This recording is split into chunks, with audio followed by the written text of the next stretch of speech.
안녕하세요, 여러분. 인공지능 스터디에 오신 것을 환영합니다. 네, 저는 한양대학교 인공지능 스터디 그룹 하이의 이제 2023년에 교육부장을 맡고 있는 이성진이라고 하고요. 오늘부터 이제 약 8주차인데 중간에 이제 특별 강의가 한 번 있어서 그걸 제외하고 약 7주차 분량의 인공지능 스터디를 통해서 인공지능, 그중에서 특히 이제 딥러닝에 대해서 다 같이 좀 공부를 해보는 그런 시간을 좀 갖도록 하겠습니다. 지금 이 강의 같은 경우는 저희가 실제로 2023년 1학기에 하이에서 이제 처음으로 딥러닝을 공부하거나 아니면 조금 현업에 어떻게 딥러닝을 적용하는지에 대해서 궁금했던 친구들을 대상으로 진행을 했던 이 회합 내용을 저희가 다시 정리를 해서 업로드를 하려고 지금 촬영을 하고 있고요.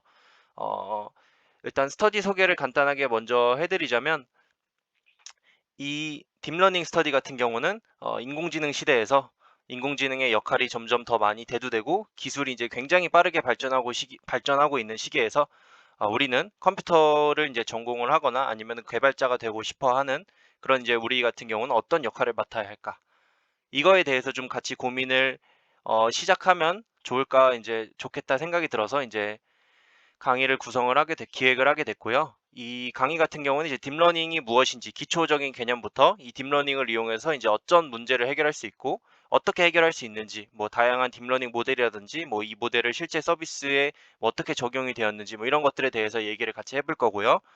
지금 글씨가 좀 에러가 생겨서 깨졌는데 최신 동향을 누구나 쉽게 이제 이해할 수 있도록 하는 굉장히 하이 레벨이라고 해서 이제 어렵다는 뜻이 아니라 이 고수준의 굉장히 좀 많이 추상화가 된 그런 인공지능 강의를 좀 진행을 해보려고 합니다. 그래서 뭔가 좀 굉장히 이 딥러닝을 구성하고 있는 복잡한 그런 수학적인 원리나 굉장히 좀 체계적인 그런 증명 같은 것들이 이제 원하는 친구라면 조금 실망할 수도 있지만 그런 거에 대해서 공부를 할 수 있는 거는 뭐 학교에서 제공하는 여러 가지 좋은 과목 커리큘럼들도 많이 있고 또 학교에서 제공하는 자료가 아니더라도 또 좋은 자료들이 많이 있기 때문에 충분히 이제 열심히 추가적으로 공부를 하면은 잘 하실 수 있을 거라고 생각이 들고요.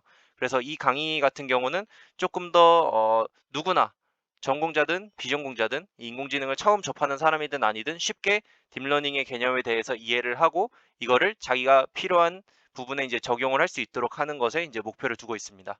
그래서 약 30분 이내인데 제가 말을 좀 많이 하기 때문에 조금 더 길어질 수는 있어요. 그래서 여기 강의에 플러스 이제 제가 직접 좀 기획을 한 이 강의 내용을 좀 더 와닿게 할 수 있는 실습 프로그래밍 과제 같은 것들을 또 만들었고요.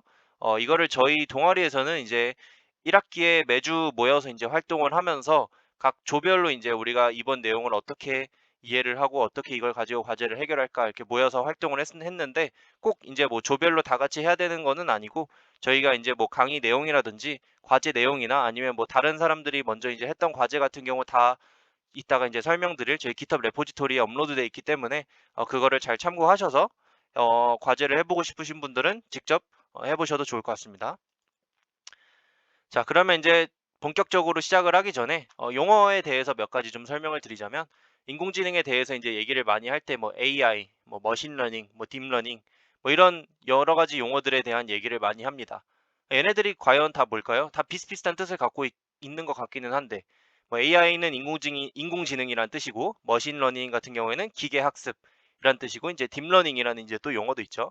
막상 인공지능에 대해서 관심이 있는 사람들은 굉장히 많지만 이 세 가지 용어들을 명확하게 구별해 보라고 하면은 굉장히 좀 어려울 수 있어요. 이걸 명확하게 하기 어려운 사람들도 많을 수 있는데 AI 같은 경우에는 Artificial Intelligence, 즉 인공지능을 얘기를 합니다. 그러니까 말 그대로 인간의 지능이라는 것을 모방한 무언가예요. 그러니까 굉장히 추상적인 개념이죠.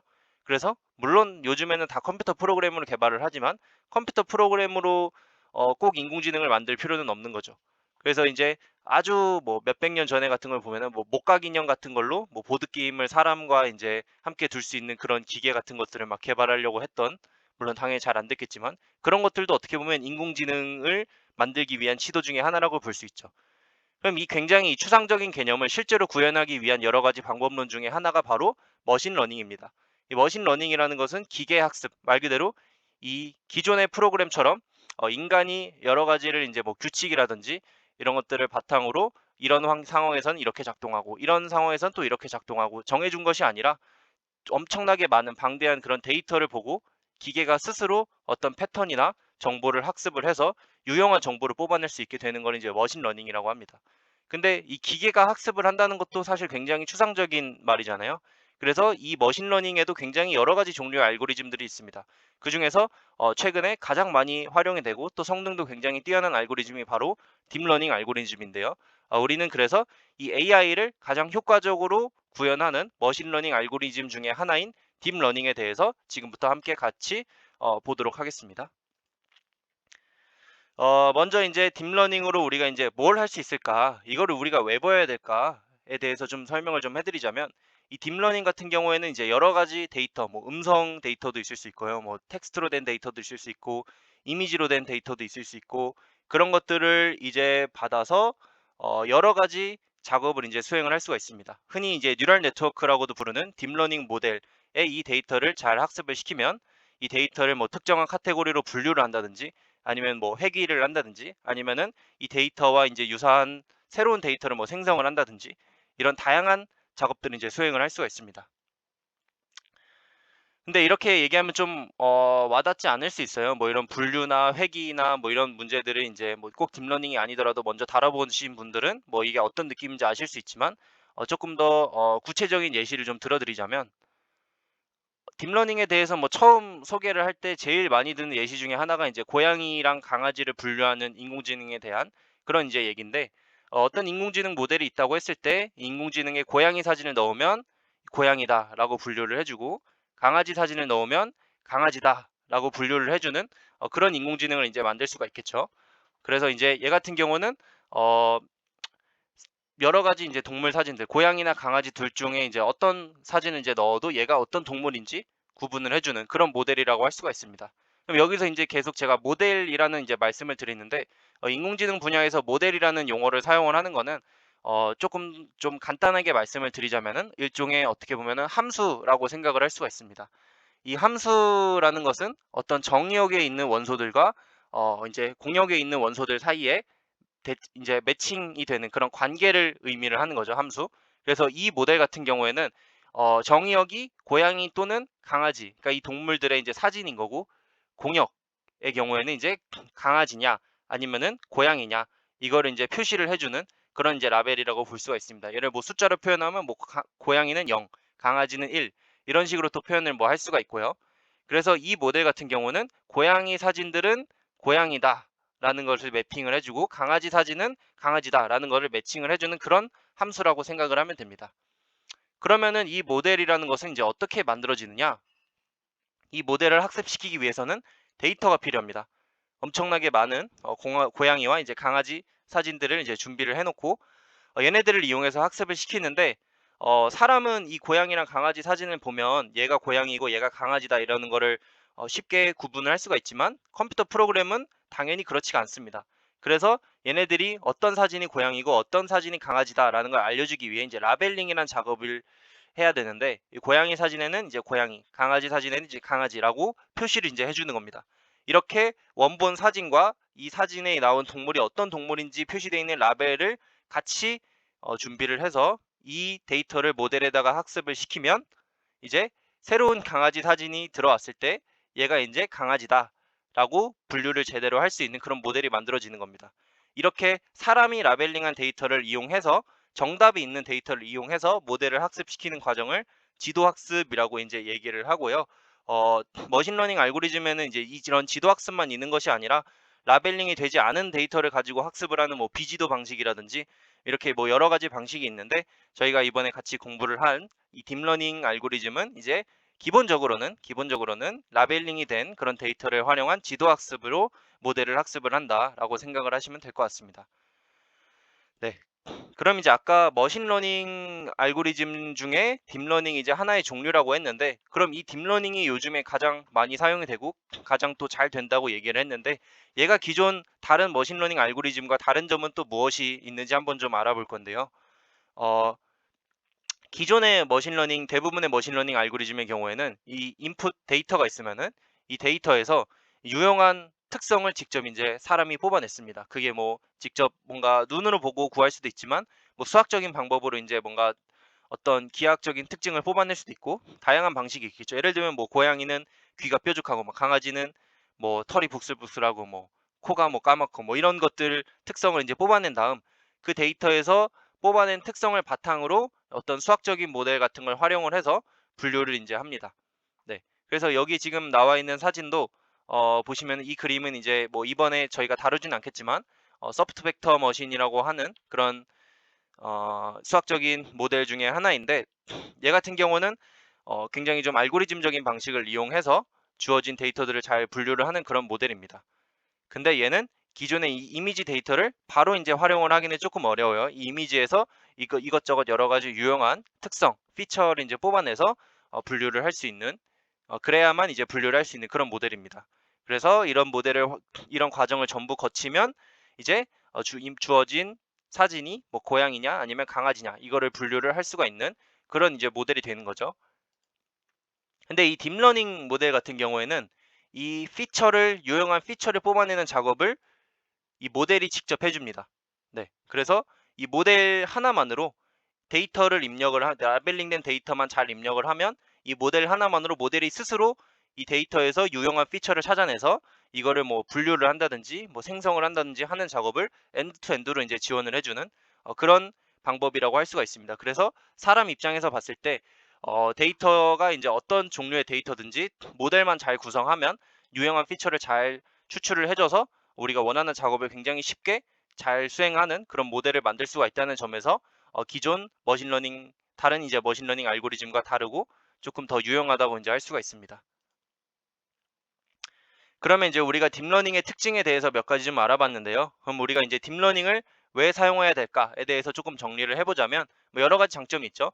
굉장히 다양한 태스크, 아까 얘기했듯이 뭐 이미지 분류, 뭐 텍스트 분류, 아니면 뭐 이미지나 텍스트를 뭐 생성한다든지, 뭐 이런 다양한 태스크에서 굉장히 뛰어난 성능을 보여주고 있고, 그리고 대규모 데이터가 존재할 때 이 데이터를 활용해서 기존 방식으로 해결하기 어려웠던 굉장히 복잡한 문제를 또 해결할 수가 있습니다.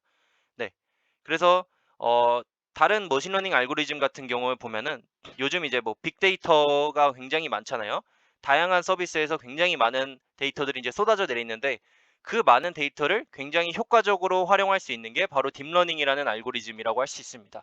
다른 머신러닝 알고리즘 같은 경우는 데이터가 많아지면 많아질수록 성능이 물론 이제 올라가지만 어느 정도 이제 한계가 있어요. 근데 딥러닝은 굉장히 데이터가 많아지면 그만큼 성능도 많이 향상이 될 수가 있다. 그래서 이렇게 데이터가 쏟아지는 시기에 굉장히 효과적인 그런 알고리즘 중에 하나라고 할 수가 있습니다.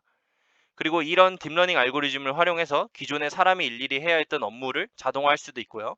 그 다음에 이렇게 완성된 모델은 일회용이 아니라 비슷한 다른 문제를 해결하도록 뭐 적용을 해서 약간 변형을 해서 굉장히 좀 쉽게 응용을 할 수가 있습니다. 네, 그래서 이런 장점들이 있고요. 근데 뭐 너무 좋은 점들만 얘기를 드렸는데, 사실 이 딥러닝 알고리즘엔 여러 가지 단점들도 있습니다. 아까 굉장히 많은 데이터를 잘 활용한다고 했는데, 이건 반대로 얘기하면 데이터가 부족할 경우 이 딥러닝 알고리즘이 제대로 힘을 쓰기 어렵다는 얘기라고도 할 수가 있죠. 굉장히 좀 이 딥러닝 모델이 충분한 성능을 내기 위해서는 굉장히 많은 양의 라벨링된 데이터가 이제 필요한데, 이걸 아까 이제 사람이 라벨링을 한다고 했잖아요. 뭐 고양이, 강아지 사진 뭐 100만 장이 있는데 얘네가 고양인지 아니면 강아지인지 다 일일이 분류한다고 생각하면 굉장히 많은 시간과 이제 인력이 필요하겠죠. 비용도 많이 소모가 될 거고. 그리고 또 이 딥러닝 모델이 연산량이 굉장히 많아요. 복잡한 문제를 해결하기 때문에 그만큼 이 모델의 파라미터가 굉장히 많아서 어, GPU 같은 그런 고성능 장비를 활용을 해야 딥러닝 알고리즘을 이제 빠르게 작동시킬 수 있는데, 그렇기 때문에 뭐 전기라든지 이런 자원이 굉장히 또 많이 소모가 됩니다. 그리고 이제 이 딥러닝 알고리즘 같은 경우는 기존의 뭐 전통적인 머신러닝 기법이나 아니면은 우리가 뭐 코딩 테스트 같은 거 풀 때 사용하는 그런 알고리즘에 비해서 이 모델이 이 문제를 어떠한 과정으로 풀어내는지 명확하게 설명하기가 굉장히 어려워요. 아까 이제 딥러닝 모델은 기존 머신러닝 알고리즘들과 다르게 유용한 특성을 모델이 직접 추출해내고 그걸 바탕으로 작업을 수행한다고 했는데, 이 모델이 추출해낸 특성은 사람이 이해하기가 굉장히 어려워요. 그래서 이걸 바탕으로 어떤 식으로 뭐 분류 작업이라든지 이런 걸 수행을 하는지 하는 것도 굉장히 설명하기가 어렵습니다. 그래서 요즘에는 이 모델을 조금 더 이제 안정적이게 사람들이 이제 믿고 쓸 수 있도록 하는, 어떻게 하면은 이 모델이 동작하는지 설명할 수 있을까 하는 뭐 설명 가능한 인공지능, 뭐 책임이 있는 인공지능 그런 부분에 대한 연구도 굉장히 많이 활발하게 진행되고 있고요. 그리고 마지막으로는 이제 이 강의를 듣고 있는 여러분들이 해결해야 될 문제인데 전문 인력이 굉장히 많이 부족하다. 수학이나 통계, 컴퓨터공학, 그 다음에 뭐 딥러닝을 이용해서 뭔가 문제를 푼다면 그 분야에 대한 지식까지 다 섭렵해야 좋은 모델을 설계하고 또 관리할 수 있는 그런 역량을 기를 수가 있는데 당연히 이런 역량을 다 갖추고 있으려면 굉장히 이제 오랜 시간이 또 필요하고 굉장히 또 열심히 노력을 해야겠죠. 그래서 이런 실력 있는 사람들이 굉장히 부족하기 때문에 여러분들이 열심히 노력을 해서 이쪽 분야에 어, 굉장히 좀 뛰어난 역량을 가진 사람이 되었으면 좋겠습니다. 그래서 이 딥러닝 알고리즘을 이제 굉장히 좀 간단하게 추상적으로 설명을 드렸지만 얘를 실제로 뭐 데이터를 또 모집하고 데이터를 이제 분석을 하고 수집을 하고 그 다음에 얘를 이용해서 모델을 학습을 시키고 얘를 또 이제 뭐 배포를 하고 그 다음에 얘가 실제로 어떤 성능을 가지고 있는지 영향을 미치는지 또 분석을 한다고까지 하면은 굉장히 이제 많은 역할군이 필요로 합니다. 네, 예를 들면 뭐 데이터 사이언티스트, 그다음에 뭐 머신러닝 엔지니어, 뭐 데이터 분석가, 그다음에 또 뭐 소프트웨어 엔지니어도 또 있을 수 있고 이런 여러 가지 작업들을 다 수행하기 위해서 이 딥러닝 생태계에는 다양한 역할들이 있고요. 그래서 공부를 해보면서 나는 당연히 한 사람이 정말 천재가 아닌 이상 이 모든 분야를 완벽하게 다 섭렵할 수는 없어요. 그러니까 내가 공부를 해보면서 이 분야에는 이런 역할들이 필요하고 또 이 분야에는 또 이런 역할들이 필요하고 이런 것들을 보면서 나는 어떤 분야에서 일을 하면은 잘 어울릴 것 같다. 이런 것들을 또 고민을 해보면 좋으실 것 같습니다. 그 다음에 또 이 프로젝트에서 이 강의에서 모두 다 다루지는 않겠지만 이 딥러닝 관련된 여러 가지 소프트웨어들에 대해서 좀 설명을 해드리자면 일단은 이 딥러닝 아까 딥러닝 모델은 고사양 GPU 같은 데서 사용했을 때 더 효율적이라고 말씀을 드렸죠. 그래서 이 GPU가 잘 작동될 수 있도록 하는 뭐 쿠다라든지 뭐 이런 여러 가지 하드웨어 레벨에 가까운 그런 소프트웨어들이 있고요. 그 다음에 이런 하드웨어 레벨 코드를 다루기는 굉장히 어렵기 때문에 자주 사용하는 뭐 선형대수학에 나오는 뭐 행렬 곱셈이라든지 이런 것들을 쉽게 할 수 있도록 지원해주는 뭐 텐서플로우나 뭐 파이토치 이런 여러 가지 프레임워크들이 있습니다. 그래서 이 프레임워크를 활용을 해서 실제로 특정 작업을 수행할 수 있도록 만든 여러 가지 이제 모델을 쉽게 사용할 수 있도록 만든 API들이 뭐 트랜스포머 들이 있고요. 그 다음에 트랜스포머스라는 허깅페이스라는 회사에서 만든 API가 있고 그 다음에 또 뭐 오픈AI에서 만든 GPT나 뭐 네이버에서 만든 클로버 스튜디오 이런 것들이 있습니다. 그래서 이런 AI 모델을 활용해서 실제로 서비스를 개발한 것들도 이미 출시가 많이 되고 있는데 예를 들면 뭐 유명한 챗 GPT도 있고 그 다음에 뭐 딥러닝 모델을 활용을 해서 음성 인식이랑 자동으로 요약까지 지원을 해주는 이 클로버 노트 그 다음에 우리가 뭐 글을 쓰거나 여러 가지 뭐 공부를 하거나 할 때 이 AI를 이용해서 다양한 부분에서 보조를 해주는 뭐 리튼이라든지 이런 서비스들까지 굉장히 많이 나와 있습니다. 그래서 각각의 이 분야에 따라서 어, 하드웨어에 가까운 건 이제 뭐 로우 레벨이라고 하고 뭐 서비스에 가까운 뭐 하이 레벨이라고 이제 얘기를 할 수 있는데 우리가 이제 또 어느 분야에 가서 또 일을 할 것인가에 대해서 또 고민을 해볼 수가 있어요. 그런 것들도 이제 같이 공부를 해보면서 생각을 해보면 또 좋을 것 같습니다.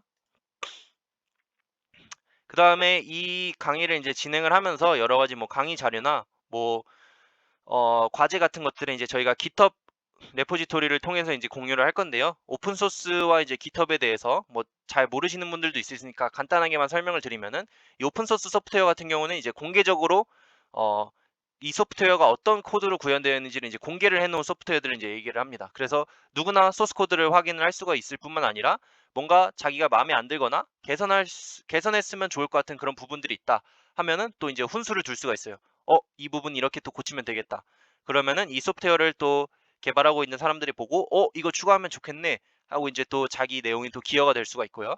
그런 식으로 이제 굉장히 오픈되어 있기 때문에 꼭 그런 건 아니지만 뭐 상용 소프트웨어들이나 이런 것보다 훨씬 더 자유롭고 더 빠르게 어, 그 개발이 진행이 되는 그런 또 경향이 있고요. 여기 나와 있는 여러 가지 이제 소프트웨어들이 전부 다 이제 오픈 소스를 기반으로 구성이 된 그런 것들이라고도 할 수가 있습니다. 근데 이 오픈 소스를 사용하고 또 활용하기 위해서 가장 많이 사용이 되고 있는 커뮤니티가 바로 이제 GitHub인데요. 가장 활발하게 활동 중인 오픈소스 소프트웨어 커뮤니티라고 할 수 있고 이 GitHub 같은 경우는 예전부터 이 오픈소스 소프트웨어 생태계를 이제 구축하는데 굉장히 큰 기여를 하고 있습니다. 버전 관리 시스템인 이제 Git이라는 프로그램을 가지고 뭐 여러 가지 소스 코드도 올리고 소스 코드에 대한 여러 가지 뭐 토론이나 그런 것들도 진행을 할 수 있게끔 구성이 되어 있고요. 우리 강의 같은 경우도 강의 자료나 뭐 과제 소개나 과제 제출 같은 것들도 다 이제 GitHub을 통해서 진행을 할 겁니다. 그래서 이제 저희 딥러닝 스터디 GitHub 레포지토리를 이제 구성을 해서 다 강의 자료나 이런 것들을 등록을 해놨고요. 그래서 이제 잠깐 보시면은 이렇게 딥러닝 스터디 이제 레포지토리가 있는데 뭐 이 레포지토리가 뭐 어떤 내용인지 뭐 리드미 파일도 있고요. 그 다음에 각 주차별로 뭐 사용했던 이제 강의 자료나 이런 것들도 다 이제 업로드가 이제 되어 있고 이 강의 자료 외에도 저희가 이제 매주 과제를 이제 하나씩 내드린다고 했잖아요. 그 과제가 이제 어떤 식으로 구성이 되어 있는지 그런 것들도 이제 여기 이슈 탭에 보시면은 각 주차별 이제 과제를 또 이제 공유를 또 이제 받으실 수가 있습니다. 네, 그래서 이 레포지토리 안에 이제 보시면은 여러 가지 과제나 아니면 뭐 이 과제에 대한 설명들, 과제를 또 어떻게 제출하면 좋은지 이런 것들에 대한 소개들이 있으니까 또 참고를 해주시면 좋을 것 같고요. 이 이슈 탭에 대해서 간단하게 좀 소개를 해드리자면 이 레포지토리는 기본적으로 코드를 공유를 하는데 이 코드를 어떤 식으로 발전해 나가면 좋을까? 예를 들면 어떤 기능을 추가하면 좋을까? 아니면 어떤 식으로 개발을 진행하면 좋을까? 이런 부분에 대한 그런 고민을 같이 나눌 수 있는 그런 뭐 게시판 같은 공간이라고 생각을 하시면 됩니다. 그래서 이슈를 올리고 그 이슈에 대해서 이 이슈가 어떤 항목에 대해 관련된 이슈인지 뭐 라벨 같은 것도 붙일 수가 있고요. 여기에 이제 보면 커멘트 같은 것도 이제 달아서 나는 이렇게 생각한다라고 또 의견을 또 나누실 수도 있습니다. 자, 그 다음에는 이 딥러닝을 활용한 실제 서비스에 대해서 좀 소개를 해드릴 건데요. 제가 또 굉장히 또 좋아하는 서비스인데 네이버에서 개발한 클로버 노트라는 서비스에 대해서 잠깐 소개를 좀 해드릴게요. 이 클로버 노트 같은 경우는 네이버에서 이제 개발을 했는데 음성을 이제 녹음을 해주면은 이 음성에서 사람이 대화한 내용을 텍스트로 이제 자동으로 전사를 이제 해주고 그 다음에 이 텍스트로 전사한 내용을 분석을 해서 주요한 키워드나 아니면 뭐 요약본 같은 것들도 이제 제공을 해주는 그런 인공지능이 적용된 애플리케이션이라고 또 할 수가 있습니다. 그래서 얘 같은 경우는 일단은 처음에 노트를 만들고 녹음을 이제 진행을 하게 되면은 이 녹음 기록을 이런 식으로 이렇게 텍스트로 다 바꿔주고요. 그리고 이제 보시면은 이 텍스트 기록에서 주요 키워드 같은 거를 다 이제 뽑아준 거를 볼 수가 있습니다. 지금 화면에 보이는 노트 같은 경우는 제가 실제로 작년에 3학년 2학기 때 전공 수업을 들을 때 소프트웨어 엔지니어링 이제 과목에서 수업 하나를 이제 노트로 교수님이 수업하신 내용을 노트로 만든 건데요. 그래서 보시면 교수님이 이제 말씀하신 내용이 텍스트로 다 바꿔져 있고 이 수업에 나왔던 주요 키워드 같은 것들이 또 뽑아져 나온 걸 볼 수가 있습니다. 근데 이제 여기에 그치지 않고 클로버 노트는 이 AI 엔진을 잘 활용을 해서 굉장히 이렇게 긴 텍스트 내용, 회의나 아니면 강의 내용을 간단하게 또 요약을 해주는 그런 기능이 탑재가 되어 있습니다.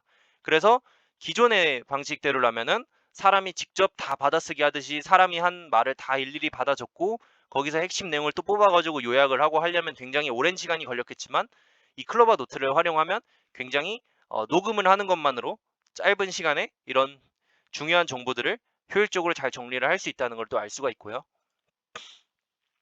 그래서 이 노트 같은 경우는 또 다른 사람한테 공유를 할 수 있는 또 기능이 있어요. 그래서 뭐 제가 올해 초에 이제 네이버에서 했던 데뷔어라는 기술 컨퍼런스 행사에서 가서 이제 만들었던 노트를 또 여기에 공유를 해드렸고요.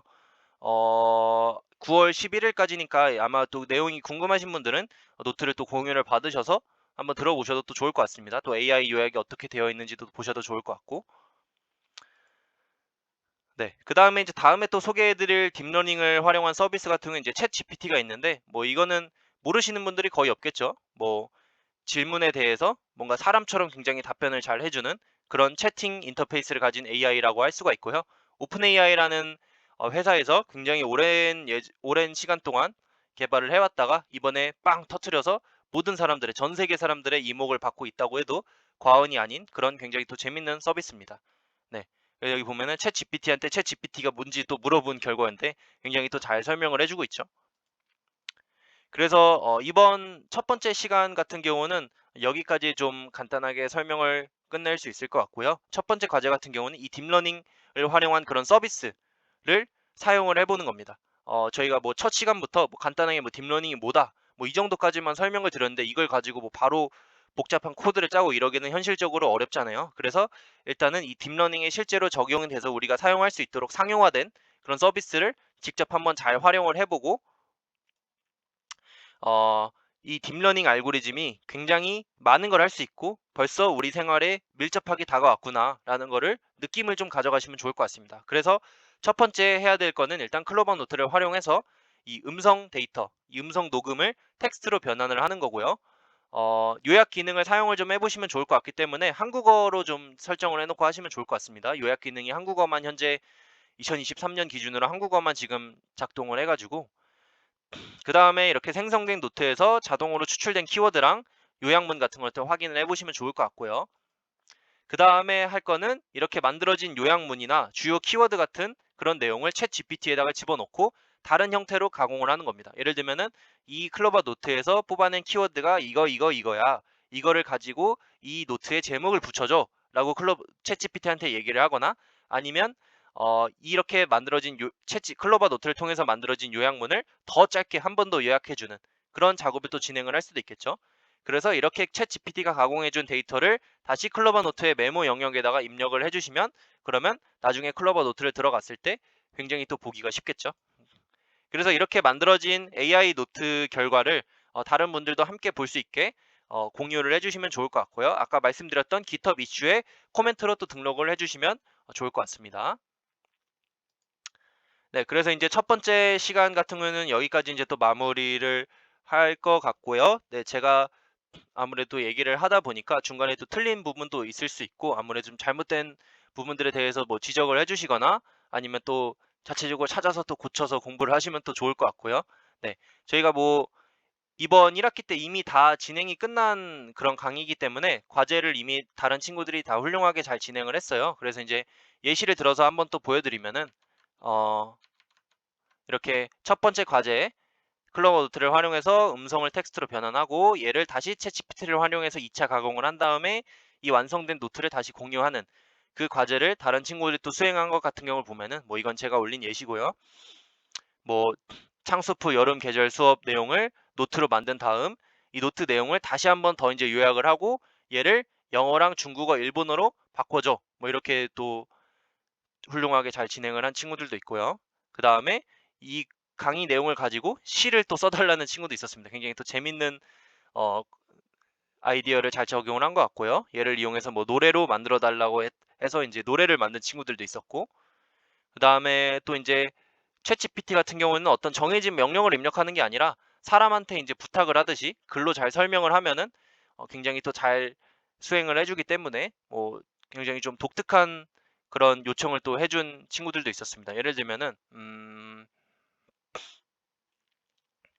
이 노래 가사 멜로망스의 이제 취중 고백이라는 노래 가사를 이제 넣어주고 챗GPT를 이용해서 이 주어진 어, 노래 가사의 주인공이 처한 상황에 대해서 설명해 달라는 그런 얘기도 있었고 그 다음에 이 요약문을 짧게 이제 요약을 해준 다음 이 요약문의 내용에 관련된 논문을 또 추천을 해달라고 하는 그런 또 되게 재밌는 작업을 수행을 했던 친구도 있었습니다. 네. 그런 식으로 이렇게 클로버 노트 서비스를 이용해서 이거는 제가 이번 학기 초에 실제로 진행했던 1주차 스터디의 클로버 노트를 만든 건데요. 얘 같은 경우는 이제 제가 대화한 내용을 이렇게 들을 수도 있고 이거는 지금 배속을 건 겁니다. 그래서 한 30분 넘게 떠든 엄청나게 많은 내용을 좀 한눈에 쉽게 볼 수 있도록 이렇게 AI 요약도 이렇게 진행이 된 거를 볼 수가 있고요. 이 AI 요약 내용을 이렇게 싹 복사를 해서 이렇게 챗 GPT에다가 이렇게 집어넣은 다음에 위 내용을 간단하게 요약해줘 라고 이제 명령을 내리면 그러면 이 챗 GPT가 이 딥러닝 스터디 첫 번째 주차에 대한 내용을 굉장히 또 간략하게 요약을 해주는 것을 또 볼 수가 있습니다. 네, 내용이 너무 엄청 기니까 얘를 조금 더 간략하게 요약해줘 라고 부탁을 하면 아까 있던 내용에서 핵심 내용을 포함하면서 이런 거를 조금 더 짧게 보기 쉽게 요약을 하는 그런 모습을 볼 수가 있습니다. 네, 이런 식으로 과제를 진행해서 한번 도전해 보시면 또 좋을 것 같고요. 딥러닝 알고리즘이라는 것들이 생각보다 굉장히 우리 생활에 밀접하게 다가왔고 또 실제로 구현된 서비스로 쉽게 사용을 할 수 있구나. 뭐 이런 것들을 느껴보시면 또 좋을 것 같습니다. 네, 그래서 집중해 주셔서 감사하고요. 또 다음 시간에 다른 내용으로 또 찾아뵙도록 하겠습니다.